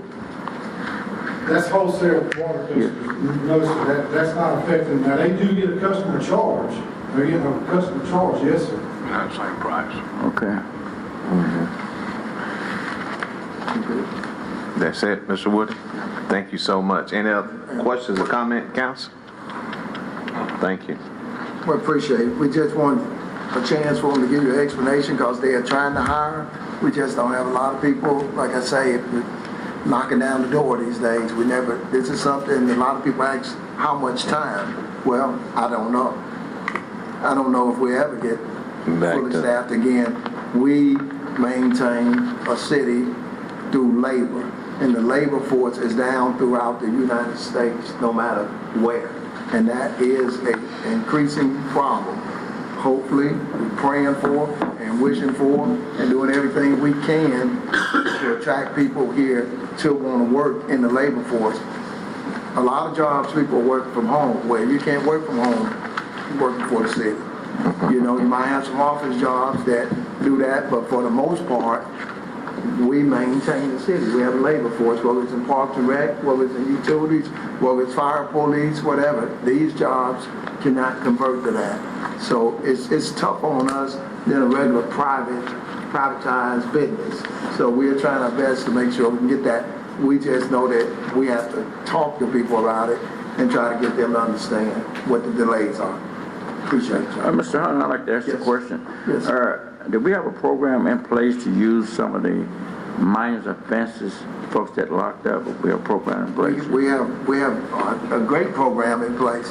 The key to it, there you go, we're dealing with individuals again, and some of them might want to be in the program to work with that, and some of them have a choice not to. It's affecting whether you got some problems that you can work yourself out of or not. It's affecting all of that also. With the sheriff, we can get people that work there. A lot of people call and they say that to us on the phone. Well, why don't you take people that's incarcerated and do things to them? Well, people incarcerated got a lot of rights. Got a lot more rights than we got walking around here. I'm tell you that now. And they also have a choice. And that's what we're having to deal with. It's not no. A lot of people still have in their mind that you still have the old chain gang going on. That don't work in this society anymore. So people, we have to do it as delicately as we can, and that's what the sheriff and the police chief try to work with one another to do. That's what we're all about. Council, anyone has anything they want to say before we adjourn?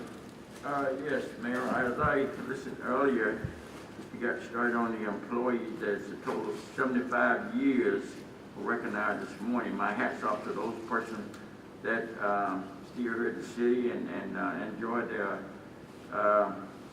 their workplace and enjoy their number of years that they spend here at the city. And with my hat's off to them as well. Thank you, Mr. Day. Anything else before we adjourn? Mayor, I just want to thank Pastor Dwayne Campbell for coming during the invocation. I haven't had the opportunity to meet him, and but it was good that you stayed and attended the meeting, and we appreciate your presence. Thank you. You're welcome. Anyone else? Just elaborate on what Mr. Wallace said earlier. Mr. Johnny Dudley was a very, very, very good friend to our community, city and county.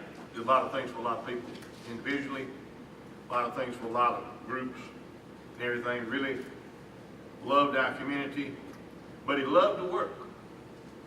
The old saying used to be, the early bird gets the worm. Mr. Johnny's was the early bird makes the deal. He'd get up early in the morning, make that first deal of the day, get his day started out right. And God bless him, he was a good man. He left a big legacy, some big shoes to fill. There are people in our community now that can still fill those shoes. But I know I had some personal disagreements with some of the family not too long ago over a city issue, but I do want to extend my personal condolences to the whole family. That Mr. Johnny was a very, very good friend of my father's, a very good friend to a lot of people in this building, including myself. And hope his family well. And I know Mr. Johnny will be sorely missed as a lot of other civic leaders on both sides of our river. Just wanted to say that. Thank you all. With that being said, I do want to, before we adjourn, say thank you all so much. Thanks as council for what all you all do and what all we do. We thank all the department head and I'll certainly thank all our employees. We do have and we are in some challenging times. And my perspective on that as a word of encouragement is to, when things get tough, that's the time to give more of yourself for two reasons. One reason is it gives us collectively, and as well as individually, a chance to show how awesome we are because of the proper attitude that we're showing. But more importantly, because of our obedience, it shows how awesome God is. So we are in some challenging times, but it's a time for us to really show how awesome we are. And let's not forget, we need to give thank you sincerely to people who are really giving it their all. We all know we've been talking about this. It is reality. It's no excuses. We are short. So as all citizen has heard us say before, and chances are you will always hear us say this because it is true, that we are short. We're not overlooking any citizen. We're not overlooking any residents. Just give us some time. Continue to reach out to the council members, and I promise you, you will get a call back, and we will turn it in, and our people are working extremely as hard as they can. But let's not beat up on each other, because now is not the time to do that. We certainly need each other more than we ever have. But we should and hopefully get excited that we have an opportunity to show how awesome we are as a community. And with that, as I always say, we got a chance to be a lifter and not a leaner. Thank you all so much. Thanks CTV Bean for bringing this, and thanks to all of our citizens and to this council. We are adjourned. Thank you. Thank you all.